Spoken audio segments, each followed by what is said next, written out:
Lluny, creix un arbre de porpra, vaporós, que fa una flor lluent com vidre, tornassolada com vidre, d'una matèria molt semblant a la bombolla de sabó.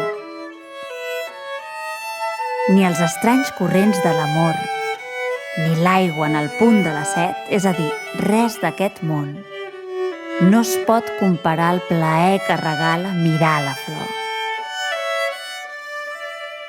A vegades, hi ha 10 persones estirades a terra, esperant, amb un desig malsà, amb ulls glaçats, que canti la flor.